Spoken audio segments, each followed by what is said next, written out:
What's up, guys? Welcome back to the channel. Here we are with another reaction. In this one we have Winged Hussars, deadliest cavalry force in the history of mankind. That's a bold statement. We finna find out through this video. Before we do, if you guys happen to enjoy, please don't forget to subscribe, give the video a thumbs up. Let's check out this cavalry force.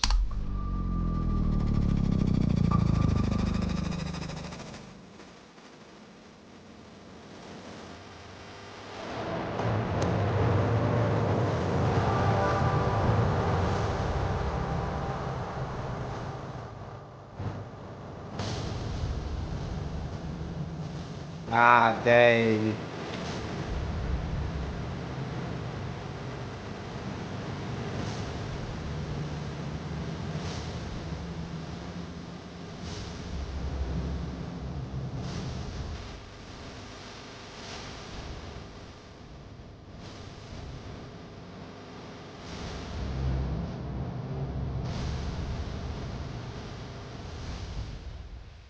Dang. Cavalry, throughout the history, has been one of the most important factors when it came to winning battles. There have been a lot of famous cavalry units that have been romanticized in the ancient times, such as Persian cataphracts or companion cavalry during the reign of Alexander the Great. Both are noteworthy and have been important building stones of Persian and Macedon empires. However, not a single cavalry unit had as much of an impact on a country's dominance over their neighbors for centuries as the famed Winged Hussars. Winged Hussars were a heavy cavalry formation active in Poland and in the Polish-Lithuanian Commonwealth from the 1503 to 1702. They were a dominant fear-mongering hurricane of horses and steel, which made the Polish Hussars to be respected and held in a high regard even during the Napoleonic era, long after their disbandment. Their epithet is derived from a large rear wings, which were intended to demoralize the enemy during the charge and also just face it, because they looked unique and freaking cool. I mean, they definitely look cool from this picture. I mean, who wouldn't want those wings, gosh dang it. But the history and the reputation behind the Hussars is absolutely incredible. I'm sure, hey, their enemies, they knew the Hussars was coming. They knew it was going to be a bloodbath. They knew things probably weren't going to go their way. I'm sure their heart started to beat just a little bit faster when they knew the Hussars were coming. Contrary to the popular belief, Hussars originated in the mercenary units of exiled warriors from the Balkan region of Europe. Mercenary lancers of Serbian origin, known as the Raskians, were frequently hired to counter the Ottoman Sipahi and Delhi cavalry. In the 15th century, the Hussars, based on those of Matthias Corvinus, were adopted by some European armies to provide light and expendable cavalry units. The true Winged Hussar arrived with the reforms of the King of Poland and Grand Duke of Lithuania, Stephen Bathory, in the 1570s, and was later led by King John III Sobieski. Most Hussars were recruited from the wealthier Polish nobility known as Szlachta. Each Hussar, tovarysh, or comrade in English, raised his own pochet or retinue. Several retinues were combined to form a Hussar banner or company. Over the course of the 16th century, Hussars became heavier in character. They abandoned wooden shields and adopted metal-plated body armor. Hussars had to provide the arms and the armor for themselves and their retainers, except for the lance, which was provided by the king. The lance was the main offensive weapon of the Hussar and also the key reason for their successes on the battlefield. Dang. One of the reasons that the European armies were turning to firearms and away from the cavalry charges was the appearance of pikemen or infantry equipped with two-handed pikes. That infantry made the charges of lance-bearing knights largely obsolete. A knight's one-handed lance couldn't be as heavy as the pike and therefore had to be shorter. Consequently, the knights couldn't reach beyond the pikes, so charging was out of the question. But the winged horsemen found a way to get around this, a quite crafty one. They devised a hollow lance, something revolutionary at the time. Not only it was lighter than the traditional one, but it also broke less easily. That's right, according to the laws of physics, a hollow lance is more robust than a full one. Also, thanks to the lower weight, the length could be extended. Dang. Suddenly, the Hussars' lance could be over 6 meters long, longer than a pikeman's pike, which averaged around 5 meters in length. Dang. So people start turning to these pikes to help cancel out what the Hussars were capable of, and it did. The Hussars, there's no charging when everybody's holding these long pikes out, right? Because you're charging right to your death. You're gonna get stabbed, or your horse is gonna get stabbed. It doesn't make sense. So what the Hussars did was, okay, we'll get a longer spear, which is more lightweight and harder to break, which is crazy when you think lightweight. It's more lightweight, but it's harder to break. But with it being lighter, that also meant that they could extend it longer, because it could still be controlled. And so now they're longer than the pikes. Now, sorry, pike man, we're back to charging you guys, and yeah, it's gonna be painful for you. Longer than a pikeman's pike, which averaged around 5 meters in length. Dang. There were reports of Hussars impaling up to 6 Russians, or Turks, with a single charge. God, Moreover, the 6? shabla, or saber in English, was carried on the left side, and several types of the sabers were known to winged hussars, including the renowned shabla husarska.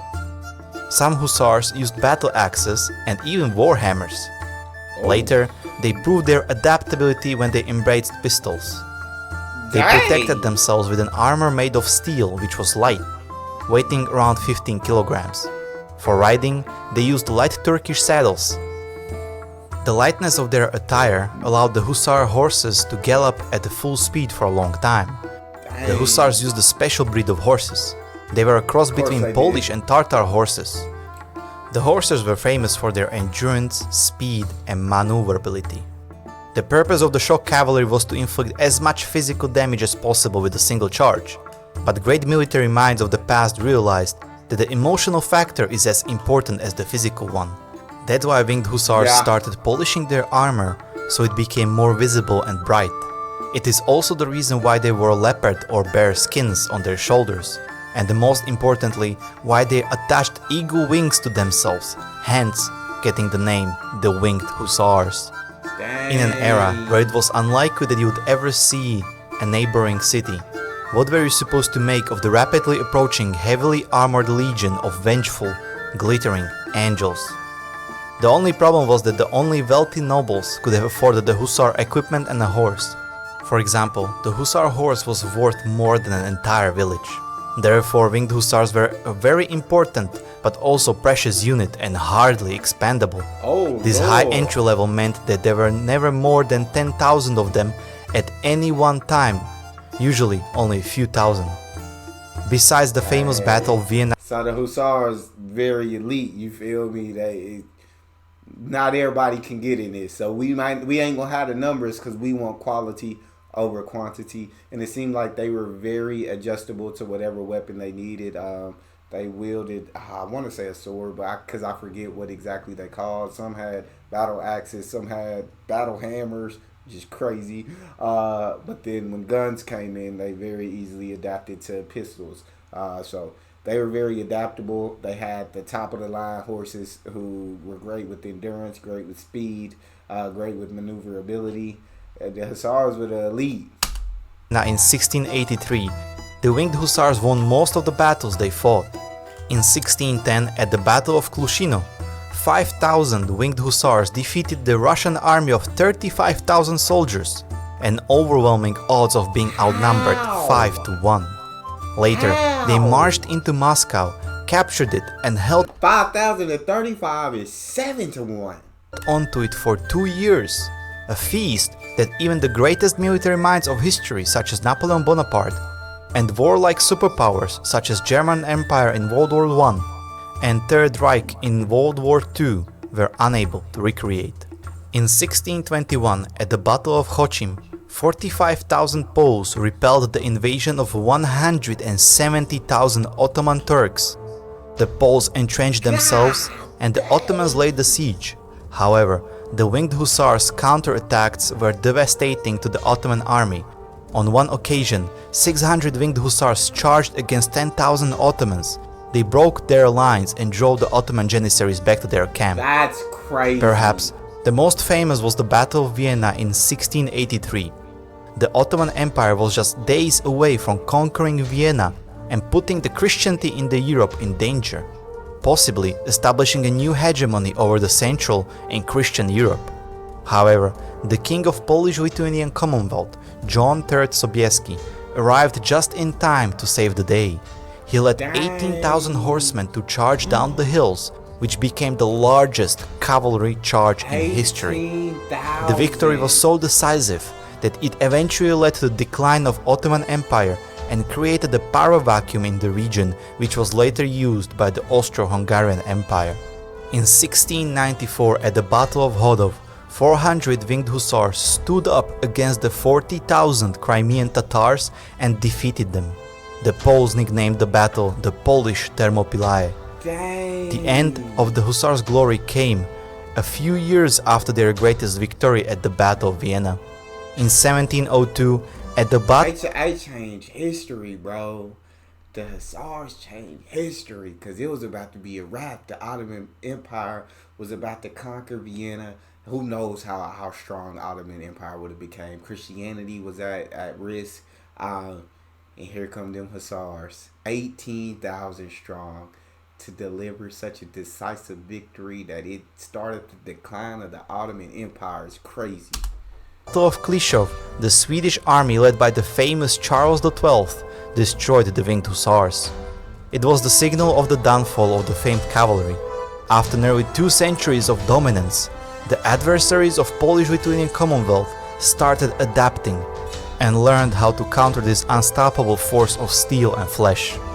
The hussars' opponents began using so-called Frisian horses. These were spiked obstacles that stopped cavalry charges. The firearms improved rapidly and caused more damage to the horsemen. Their reputation had also suffered, as the quality of the soldiers seeking to join them visibly decreased, as well as the slumping Polish economy were the main reasons behind the end of the hussars. From then on, the winged hussars took only part in ceremonies, as they became too expensive to raise and obsolete in the new modern warfare, which led to the public giving them a mocking nickname, the funeral soldiers. The Polish parliament abolished them in 1776. Yet, after the partition of Poland, the tradition of skilled hussars lived on, some of which kept a fear-mongering reputation while serving in Napoleon's armies. Today, the hussars are but a memory that conjures the lost glory of Poland's early modern period. Some of their accessories have become prized elements of the museum collections. At Kornik Castle, there are 3 lances. At the Wawel Royal Castle, you can see a winged suit of armor, while on display at Warsaw Polish Army Museum is an ornate hussars horse stack for parades. The Polish hussars are depicted on the commemorative 200 zlotych gold coin, and the badge of the Polish Army's 1st Armored Division is inspired by the armor of the winged hussars. Despite their fall from grace, their unique innovative design and legendary fearsomeness means that their image has continued to last through all sorts of stories for the last 230 odd years since their dissolution. No doubt, the hussars will continue to inspire many for years to come. The winged hussars were the deadliest cavalry in the history of humankind. They won most of the battles they fought, even when outnumbered by the enemy. The sight of the winged hussars inflicted fear in the hearts of the opponents. They achieved a legendary reputation. The stories about their feats circulated across the Europe, Russia, and the Ottoman Empire. Everyone knew and feared the angels of death.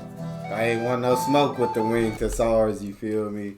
Until of course, modern weaponry just became too advanced for charging winged hussars. So, but man, to be the most feared, to be elite, to overcome overwhelming odds, man, these hussars were no joke.